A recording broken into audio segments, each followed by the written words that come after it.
Kali ini kita akan coba berkenalan dengan sejarah filsafat Tiongkok. Meskipun tentu hanya sebatas lintasan ya. Kita akan coba berkenalan ya dalam kesempatan ini. Nah, teman-teman, sejarah filsafat Tiongkok itu sangat kaya ya dan kompleks, terutama karena memang meliputi kurun waktu ribuan tahun dan ada banyak mazhab atau aliran pemikiran serta tokoh penting. Nah, ini coba kita uh, pertimbangkan ya, peradaban bangsa Tiongkok itu kalau menurut tradisi itu Tiongkok sudah mengenal adanya kerajaan dengan dinastinya. Dinasti yang pertama itu kurang lebih tahun 2070 sebelum Kristus, sebelum Masehi, sampai 1600 sebelum Masehi. Jadi sekitar berapa itu? Sekitar 330 tahun. Lebih ya, 470 tahun disebut atau namanya dinasti Xia. Tapi itu menurut tradisi. Kalau menurut catatan-catatan historis yang bisa dilacak, dinasti Shang itu pun juga tua ya, 1600 sampai 1046. Ya, bayangkan 554 tahun dinasti ini berkuasa. Jadi kalau menurut tradisi, dinasti pertama adalah dinasti Xia. Kalau menurut catatan-catatan sejarah, dinasti Shang. Nah, dinasti Shang ini dikenal karena teknologi metalurgi perunggu, pengolahan logam, khususnya perunggu. Ya. Nah, metalurgi perunggunya maju, lalu sudah memperkenalkan sistem tulis-menulis yang nanti akan menjadi huruf-huruf yang kita kenal sekarang. Juga perkembangan urban atau perkembangan perkotaan, mulai berkembang kota-kota, ya, membangun kota-kota. Nah, itu dinasti pertama. Dinasti terakhir itu dinasti Qing. Kurun waktunya 1644 sampai 1912. Itu dia. Jadi ada berapa ribu tahun ya kita bicara tentang perkembangan filsafat Tiongkok. Mengenai periodisasinya, ya, ada 5 babakan waktu, periode kuno sampai periode kontemporer. Periode kuno sebelum tahun 1000 sebelum Masehi sampai dengan abad ketiga sebelum Masehi, sekitar 7 abad lebih ya. Nah, kita tahu juga di tahun 1000-an sebelum Masehi itu baru berdiri kerajaan di tanah Israel, kerajaan Israel ya, yang pertama-tama dipimpin oleh Raja Saul, kemudian Raja Daud, lalu Raja Salomo. Biasa kita sebut sebagai kerajaan Israel Raya atau Israel Bersatu. Nah, di Tiongkok sudah cukup lama rupanya berdiri kerajaan-kerajaan. Nah, periode kuno filsafat Tiongkok dari sebelum tahun 1000 sebelum Masehi sampai dengan abad ketiga sebelum Masehi. Lalu periode klasik, ya, biasa juga disebut periode kejayaan filsafat Tiongkok, abad ketiga sebelum Masehi sampai dengan abad ketiga Masehi. Dalam kurun waktu yang sama, ya, dalam studi Alkitab, studi Biblika, Kita tahu juga bahwa dalam kurun waktu abad ketiga sebelum Masehi, abad ketiga Masehi ini berkembangnya sastra apokaliptik Yahudi dan Kristen. Nah, ya. Lalu periode abad pertengahan yang biasa menjadi penghubung antara periode klasik dan periode modern. Berlangsung dari abad ketiga sampai abad ke-13 Masehi. 10 abad. Periode modern, abad 13 sampai abad 20. Periode kontemporer, abad ke-20 sampai sekarang. Nah, ini periodisasi sejarah filsafat Tiongkok. Nah, kita coba lihat sekilas satu demi satu. Dimulai dengan periode kuno yang membentang dari masa sebelum tahun 1000 sebelum Masehi sampai dengan abad ketiga sebelum Masehi. Dalam periode kuno ini, pemikiran filosofis Tiongkok bisa ditelusuri kembali kepada teks-teks yang paling awal. Ada kitab yang namanya I Ching atau kitab perubahan dan kitab Tao Te Ching atau Tao Te Ching yang dihubungkan dengan filsuf Lao Tzu. Periode ini ditandai dengan fokus pada kosmologi, pengembangan ilmu atau pandangan tentang jagat raya dalam kaitannya dengan manusia. Tatanan alam dan moralitas menjadi fokus periode ini dalam berfilsafat. Kita lihat sejenak kitab I Ching secara sangat sekilas, ya, kitab perubahan. Menurut tradisi, kitab I Ching ini disusun oleh Fu Se. Nah, Fu Se ini tokoh mitis, bukan mistis, mitis atau mitologis. Artinya ada apa enggak tidak bisa diketahui secara pasti, tetapi sangat termasyur. Katanya Fusi menulis I Ching pada abad ke-28 sebelum Masehi. Jadi 2700 tahun sebelum Masehi. Tapi menurut penelitian modern, kemungkinan I Ching ini berasal dari akhir abad ke-9 sebelum Masehi. Jadi tahun 800-an sebelum Masehi, ya. Zamannya apa namanya itu pergulatan besar para nabi perjanjian lama, para nabi klasik, ya. Itu ya tahun 800-an sebelum Masehi. Kita lanjutkan lagi. Nah, kitab perubahan atau I Ching ini menggambarkan sistem kosmologi dan filsafat kuno yang merupakan bagian intrinsik dari kepercayaan budaya Tiongkok yang fokus pada ide-ide tentang keseimbangan dinamis dari hal-hal yang berlawanan.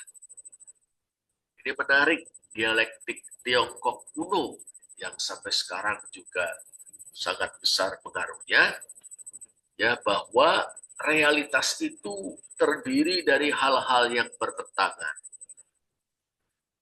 Di satu sisi saling berlawanan, di sisi lain saling membutuhkan. Biasanya disebut yin dan yang atau im dan yang. Jadi semesta ini merupakan sebuah kesatuan yang terdiri dari hal-hal yang berlawanan, bertentangan, tetapi saling membutuhkan dan membentuk keseimbangan, harmoni berupa keseimbangan. Tidak boleh putih tanpa hitam, tidak ada yang namanya baik tanpa jahat, tetapi memang harus ada keseimbangan. Dengan juga pemahaman tentang peristiwa itu terjadi melalui proses. Peristiwa atau sesuatu yang kita lihat saat ini adalah hasil dari suatu proses yang telah berlangsung sebelumnya. Jadi yang kita katakan A pada hari ini itu hasil dari proses yang terus-menerus di masa sebelum hari ini. Dan juga teaching ini mengajarkan perubahan itu niscaya. Tidak ada yang tidak berubah. Dan itu harus diterima. Tidak bisa disangkal atau ditolak. Lalu kita ingat filsafat Heraklitus waktu kita menengok filsafat Yunani.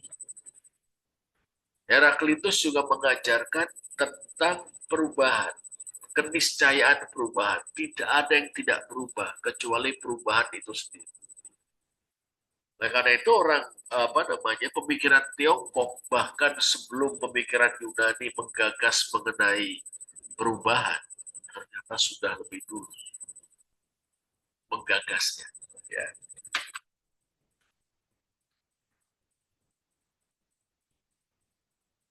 Kitab Perubahan atau I Ching terdiri dari serangkaian simbol. Wah, teman-teman mungkin tidak asing dengan simbol ini. Dulu di rumah Pak Rudi itu ada simbol ini ya di lambang itu di atas ya di loteng pasang sama ayah ya sama papa. Pakwa sebutnya ada 8 itu ya 8 segmen. Nah ini didasarkan pada kitab I Ching. Kitab ini terdiri dari serangkaian simbol, aturan-aturan, simbol dan aturan bagaimana menggunakan simbol-simbol itu, isi puisi-puisi, tafsiran-tafsiran, kadang-kadang dianggap sebagai sebuah sistem ramalan. Dan yang kita pijak luar biasa. Lalu kita juga berikutnya di masa periode kuno ini muncul Konfusianisme. Ya, didirikan oleh Konfuse ya atau Confucius, istilah barat atau latinnya Confucius. Namanya sendiri adalah Kongfuce.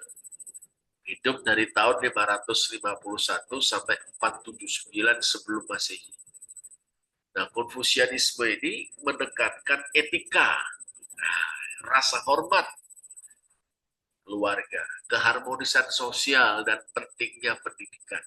Ya, etika Konfusian itu ya seorang anak wajib berbakti kepada orang tuanya. Itu merupakan suatu kebajikan tertinggi. Seorang warga negara harus bakti kepada negara.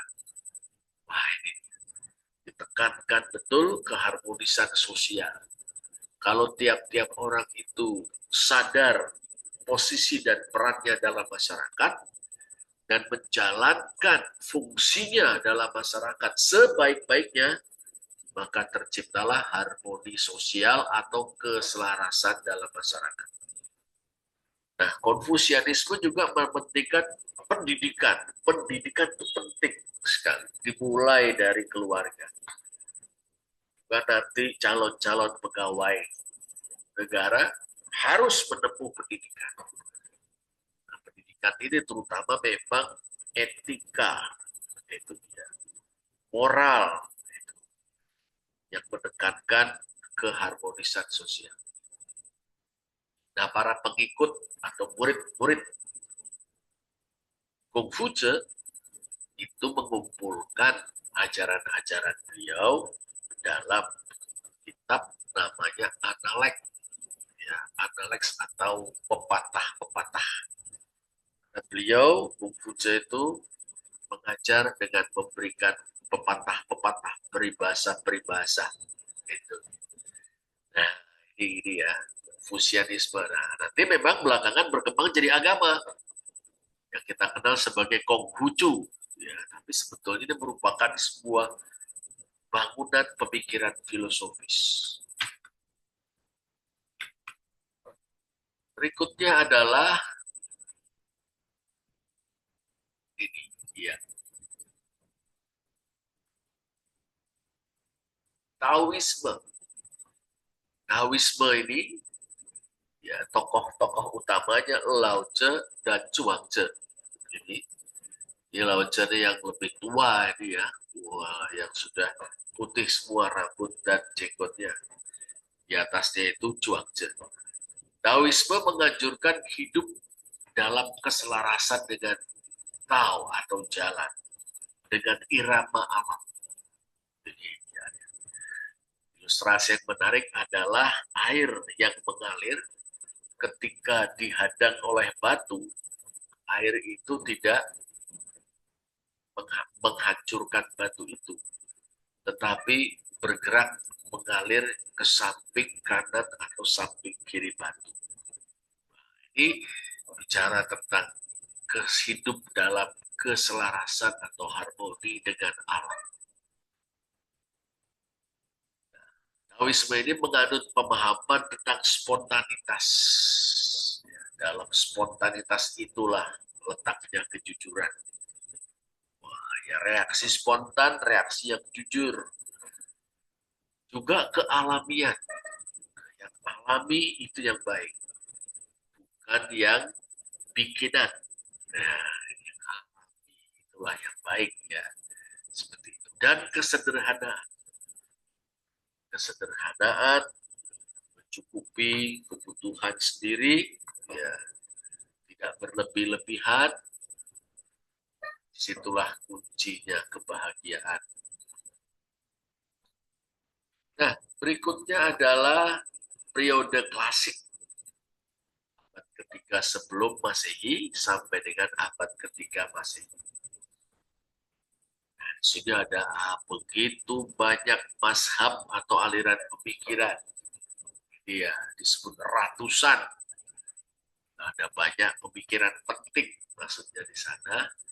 Nah, ini adalah muncul ini di masa ketika negara-negara, waktu itu negara-negara belum terbentuk sebuah kekaisaran ya, yang meliputi seluruh Tiongkok, tapi ada banyak negara saling berperang, suasana gawat, orang merindukan rasa aman, membutuhkan rasa aman, membutuhkan kepastian. Di situ muncullah filsafat. Ya, banyak filsafat berkembang. Nah, ini terkenal ini mohisme yang menekankan kasih yang universal dan utilitarianisme. Kalau kita bicara yang baik, apa yang baik itu? Yaitu yang mendatangkan manfaat atau kebahagiaan sebesar-besarnya bagi sebanyak mungkin orang. Ini rupanya sudah digagas oleh Boce ini ya, menggagas dari apa?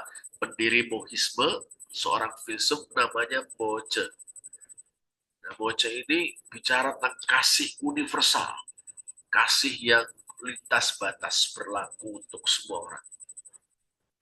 Ini nanti mengingatkan kita dong pada ajaran Tuhan Yesus ya, kasihilah sesamamu manusia seperti dirimu sendiri. Utilitarianisme nanti di abad 18-19, abad 19 dikembangkan oleh John Stuart Mill dan Jeremy Bentham.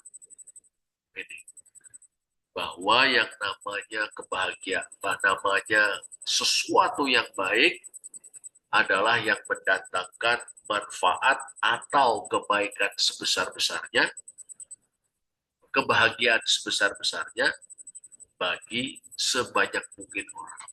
Ternyata filsuf-filsuf Tiongkok sudah memikirkannya lebih awal.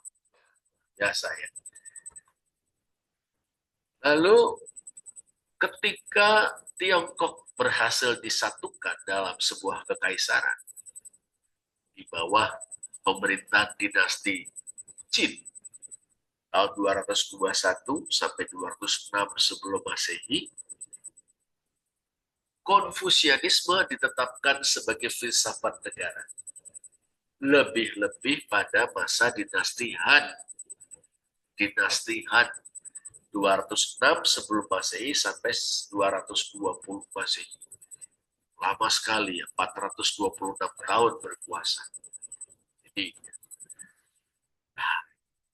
jadi filsafat negara, ideologi negara.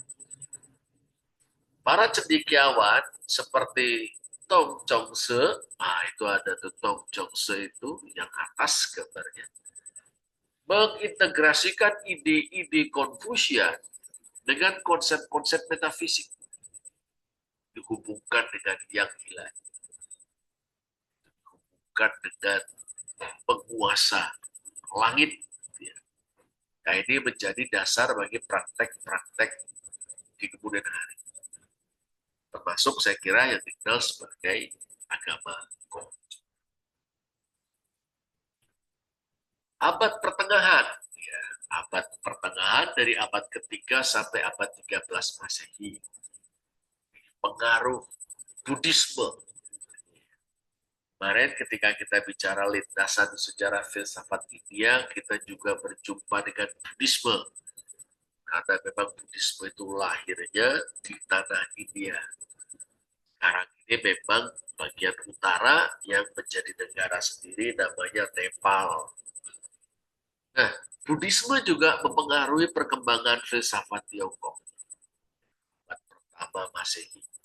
Buddhisme mulai menyebar ke Tiongkok, lalu bermuara pada perkembangan filsafat Buddhis Tiongkok. Wah, ini menarik.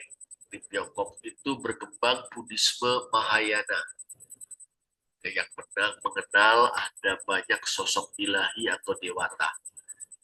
Di antaranya yang sangat menarik adalah kepercayaan tentang Avalokitesvara.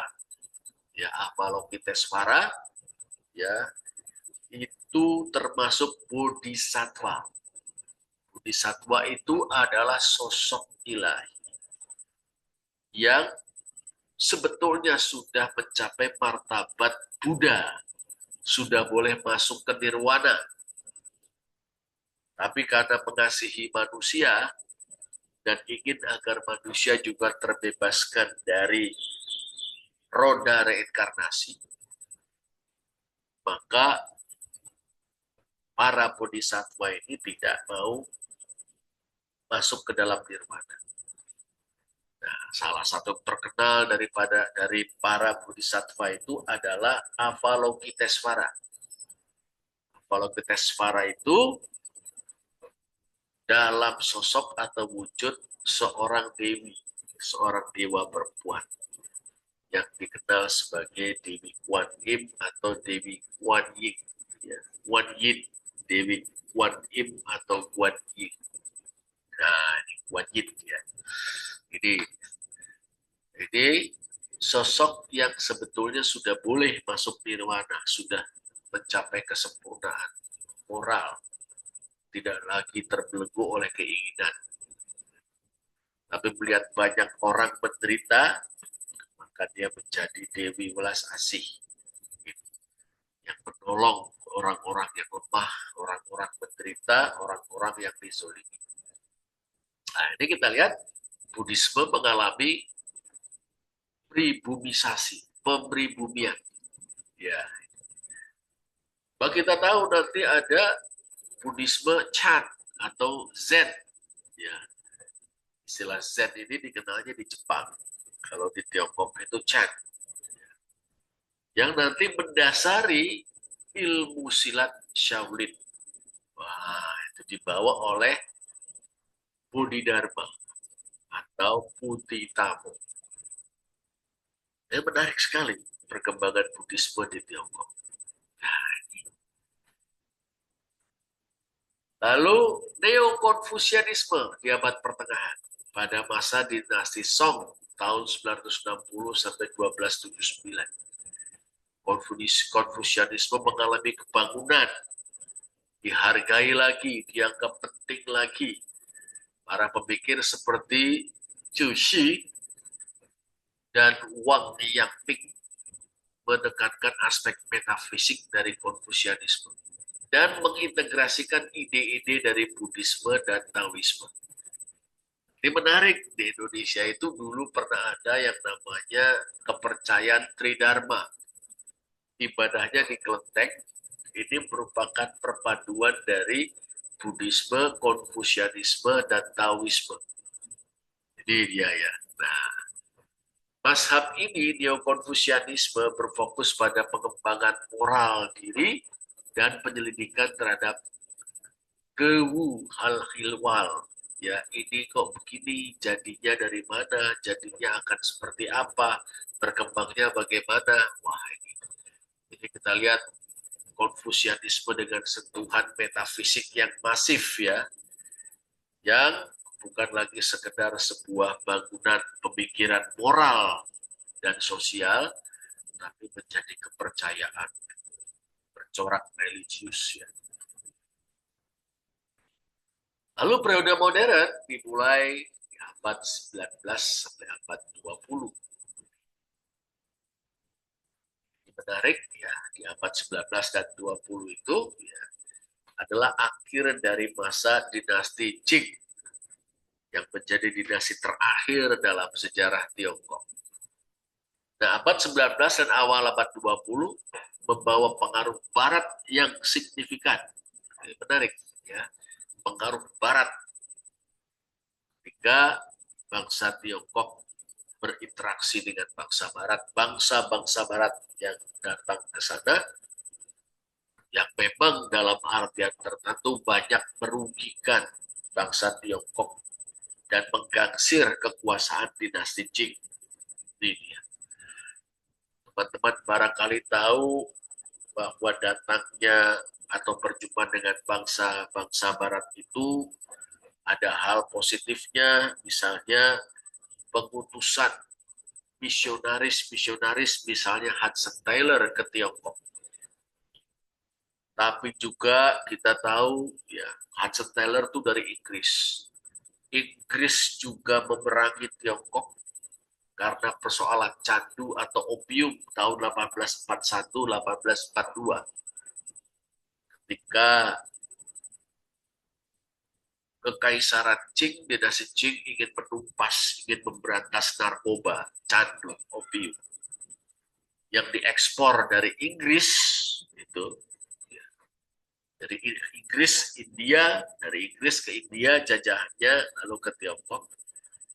Wah, Inggris marah besar. Maksud dari pemerintah adalah membebaskan rakyat dari narkoba. Ada banyak rumah tangga yang hancur berantakan karena narkoba. Para pria Tiongkok sering pergi ke lapak-lapak narkoba untuk menghisap candu. Dan kurus kering, uang habis untuk membeli candu, namanya juga candu, bikin orang kecanduan. Angka kejahatan meningkat, rumah tangga berantakan, pemerintah berupaya untuk memberantasnya.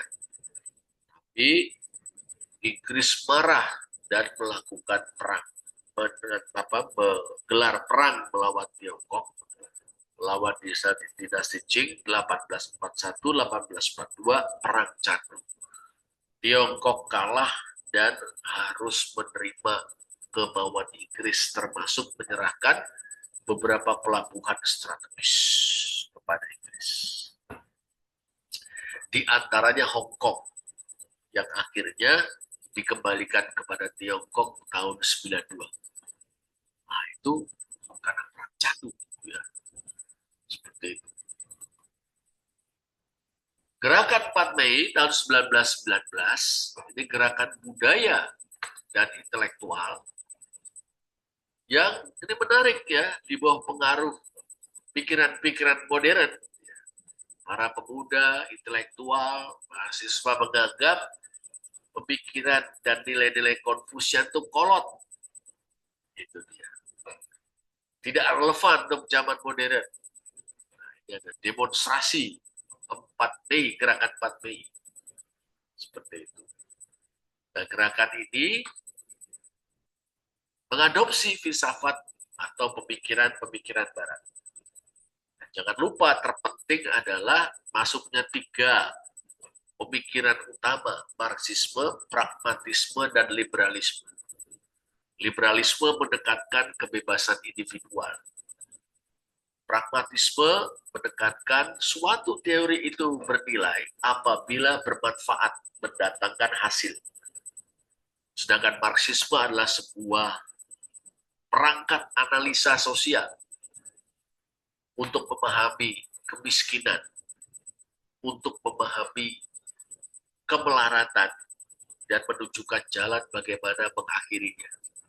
Wah, ini orang-orang muda banyak tertarik pada liberalisme yang mendekatkan kebebasan individu, pragmatisme yang mendekatkan hasil dari suatu pemikiran, dan Marxisme yang memberikan pemahaman tentang sebab musabab kemiskinan, keterbelakangan, dan cara untuk mengatasinya. Memang nanti kita lihat yang unggul adalah Marxisme, ya, karena menjadi sebuah teori perjuangan yang pada akhirnya tanda petik terbukti membebaskan rakyat Tiongkok dari ketertindasan mereka.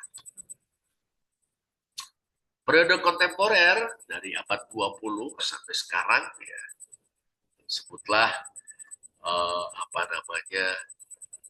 setelah Xinhai Revolution, revolusi Xinhai yang meruntuhkan dinasti Qing, ya, kemudian muncullah Partai Komunis Tiongkok atau Kuomintang. Setelah Kuomintang atau Partai Nasionalis, mereka sempat bertarung, memperebutkan hati rakyat dengan ide-ide, tapi juga dengan perang. Sempat bersatu melawan Jepang di tahun 39 sampai 45, dan kemudian berperang lagi, sampai akhirnya Kuomintang atau Partai Nasionalis itu kalah dan menyingkir ke Taiwan sampai sekarang, mendirikan Republik Tiongkok.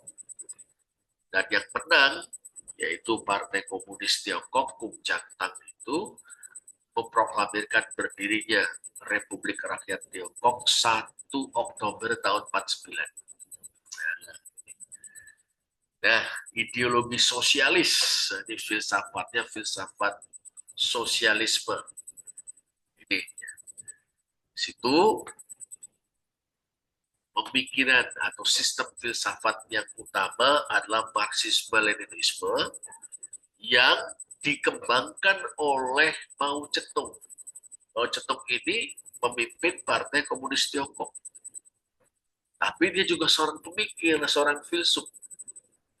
Nah, dia mengadaptasi Marxisme-Leninisme dalam konteks Tiongkok.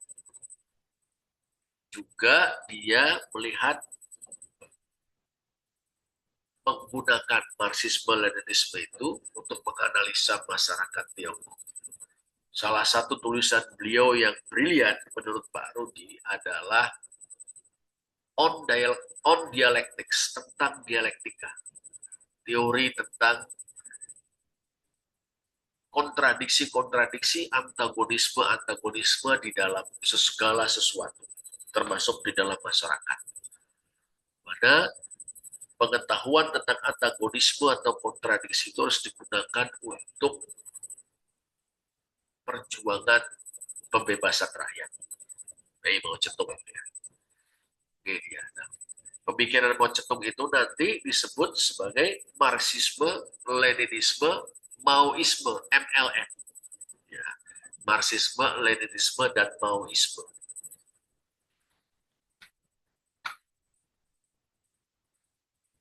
Setelah kematian Mao Zedong tahun 1976, Tiongkok membuka diri terhadap dunia. Sebelumnya dikenal sebagai negara tirai bambu. Setelah itu di bawah pimpinan Deng Xiaoping yang juga rekan seperjuangan Mao Zedong sebelumnya. Jadi RRT mengadopsi kapitalisme. Ya, tetap negaranya sosialis, sistem politiknya komunis, tapi memberi tempat bagi kapitalisme sejauh itu diatur oleh negara. Dan kita tahu sampai sekarang ini Cina atau Tiongkok ini mengalami perkembangan luar biasa secara ekonomi, Ya, jangan lupa teknologinya juga semakin terdepan dan menjadi saingan berat bukan hanya bagi Jepang dan negara-negara Uni Eropa dan Inggris, juga bagi Amerika Serikat. Nah, filsafat Tiongkok dicirikan oleh penekanannya pada etika, harmoni sosial, dan hubungan antara manusia dan alam. Filsafat Tiongkok telah berkembang melalui berbagai mazhab atau aliran pemikiran dan berinteraksi dengan sistem-sistem pemikiran lain. Dan membuatnya menjadi satu bidang yang dinamis yang mencerminkan masyarakat Tiongkok yang berubah dan konteks historisnya. Ada banyak hal bisa dipelajari kalau teman-teman berminat dari sejarah filsafat Tiongkok ini. Ya, inilah perkenalan sekilas kita dengan sejarah filsafat Tiongkok.